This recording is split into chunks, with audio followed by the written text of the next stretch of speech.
में है वो सभी आते नजर आ रहे हैं। शुरुआत में आपसे करी संजय राणा जी, इस तरह से बीच चुनाव में अगर वाकई जिस तरह से कुमारस्वामी कह रहे हैं कि जांच होने दीजिए, उसके बाद ही, आज बेशक सस्पेंशन भी हो जाएगा रेवन्ना का, प्रज्वल रेवन्ना का, क्या इससे सब कुछ खत्म हो जाएगा? क्या फिर आप जस्टिफाई कर देंगे इस स्टेटमेंट को, इस जिस तरह की वीडियोस वायरल हो रही हैं इसको? गुड मॉर्निंग पहले तो देखिए, ऐसा होता है इस तरह की कोई भी घटना देश के किसी भी पार्ट में किसी के साथ भी अगर होती है तो बहुत दुखद है, निंदनीय है।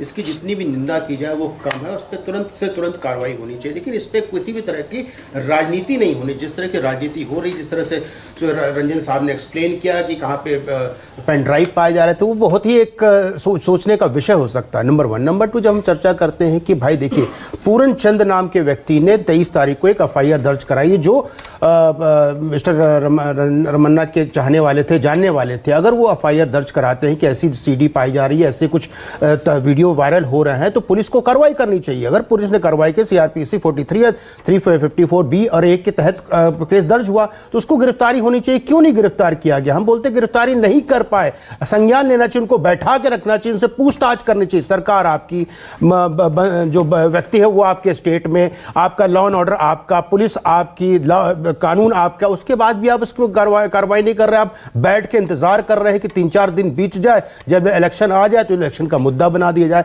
ये इस तरह की महिलाओं के साथ कोई भी घटना घटती है, कोई भी घटना इलेक्शन का मुद्दा नहीं होना चाहिए, राजनीति का मुद्दा नहीं होना चाहिए। इस तरह की घटना को हमें संज्ञान लेना चाहिए और पुलिस को तुरंत काम कर देना चाहिए। संज्ञान में तो आपके भी 8 दिसंबर को ही आ गया था। देखिए, कल से एक लेटर भी वायरल हो रहा है, जो कि आपके ही बीजेपी नेता की तरफ से आपके ही कर्नाटक के प्रदेश अध्यक्ष को सौंपा गया था। इस बारे में जिक्र किया गया था, नहीं चाहते थे कि हासन से प्रज्वल रेवन्ना को खड़ा किया जाए। बिल्कुल, वहां के एक नेता ने प्रदेश अध्यक्ष भारतीय जनता पार्टी को एक पत्र लिखा इनके बारे में। लेकिन ये बताइए, प्रदेश अध्यक्ष, वो नेता या प्रदेश अध्यक्ष ना डीजीपी है प्रदेश के, ना ही मुख्यमंत्री है प्रदेश के, ना कानून व्यवस्था वो बनाते हैं, ना कानून व्यवस्था को मेंटेन करने की उनकी जिम्मेवारी है। वो राजनीतिक दल है, अपने राजनीतिक दल को अपना राजनीति करना है, और उन्होंने कहीं ना कहीं अपने जो विचार थे उसको उन्होंने दर्ज कराया। लेकिन अब बताइए, अलायंस की पार्टी अगर किसी को, देखिए उनके पोते हैं, वो देवगौड़ा साहब पूर्व प्रधानमंत्री के पोते हैं, और उनको अगर कैंडिडेट बनाना चाहते हैं तो उसमें भारतीय जनता पार्टी का स्टेक नहीं हो सकता। भारतीय जनता पार्टी अपना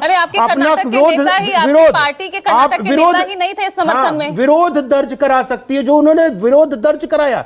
आप ये बताइए कि 23 तारीख से लेकर 26 तारीख तक अगर पुलिस कार्रवाई नहीं करती, उसको गिरफ्तार नहीं करती, क्या प्रशिक्षण पुलिस का नहीं वो सवाल मैं पूछूंगी। नहीं, मैं आपके सवाल वाजिब हैं, लेकिन क्या बीजेपी, क्या उसकी कहीं जिम्मेदारी नहीं थी? आप उस पार्टी के साथ अलायंस कर रहे हैं जिन पार्टी के नेता, जिनके सांसद के खिलाफ इस तरह के वीडियोस वायरल हुए, क्या उसमें कहीं जिम्मेदारी आपकी नहीं आती? ये जांच का विषय नंबर 1। नंबर 2, अगर अलायंस की चर्चा करते हैं, कांग्रेस का अलायंस का आरजेडी के साथ नहीं, जो कन्विक्टेड है लालू प्रसाद यादव, वो कन्विक्टेड, मुझे ऑलरेडी जेल काट के आ चुके हैं कि वो अलायंस नहीं है। ये बताइए कि कांग्रेस का अलायंस आपके साथ नहीं, वो भी तो जेल में है। मैं नहीं बोलता कन्विक्टेड है या आरोपी है कि आरोप लगा उन पर, आरोपी है नहीं, ये नहीं बोल रहा हूं, लेकिन कन्विक्टेड नहीं है ना। तो अलायंस आपका किसी के साथ भी बन सकता है पूजा जी, लेकिन अलायंस का मतलब नहीं है कि आप उस पार्टी में कंट्रोल रखते हैं। आप अपना विरोध दर्ज करा सकते हैं, जो भारतीय जनता पार्टी पिछले 4 महीने से दर्ज करा रही है और दर्ज कराती रही है। उन्होंने देवगौड़ा साहब तक को बताया। लेकिन अगर कोई पुत्र मोह में या पोते मोह में बंधा हुआ है, उसमें अगर उसको एक्शन नहीं ले रहा है, तो उसके दूरी क्षेत्र में आता हूं, उनके ऊपर डिपेंड करता हूं क्या करते हैं नहीं क्या करते हैं। लेकिन यहां बहुत बड़ा प्रश्न है। देखिए, महिला की बात हो रही है,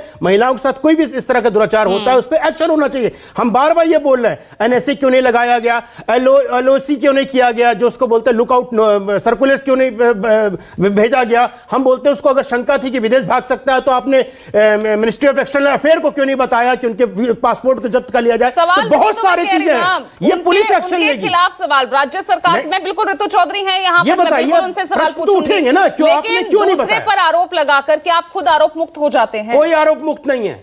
मेरा कंट्रोल पूजा जी मेरे ऊपर हो सकता है, लेकिन यहाँ पे 5-6 पैनलिस्ट बैठे, उनके ऊपर मेरा पैनल नहीं है। आप मत करते, मैं विरोध कर सकता हूं। नारी सम्मान के लिए आप लड़ते हैं, बिल्कुल लड़ते हैं। कहती है ना। देखिए पूजा जी, लड़ते हैं, और हर व्यक्ति जो यहाँ पे पैनल में बैठा है, पैनल के बाहर है, वो नारी सम्मान की लड़ता है। उस देश का अगर सिविलाइज सोसाइटी का सिविलाइज्ड व्यक्ति है तो हमेशा लड़ता रहेगा, और लड़ते लड़ते आपको पता होगा देश के लोगों ने अपनी आहुति भी दी है। उसी पार्टी के साथ आप गठबंधन करके, यानी विनेबिलिटी एक फैक्टर हो गया ना कि भाई जीतना है सीट चाहिए, सत्ता चाहिए। ये बताइए गठबंधन जेडीएस के साथ क्या कांग्रेस के नहीं था, दूसरी पार्टियों के नहीं था? ये बताइए गठबंधन करने से पहले क्या पूरा चिट्ठा सबके पास पता है, किसकी बायोडाटा सबका पता है कि भैया ये आदमी क्रिमिनल है? मैं एक एग्जांपल देते हूँ, रामचंद्र चौधरी जो है अजमेर के, जस्टिफाई नहीं कर सकते।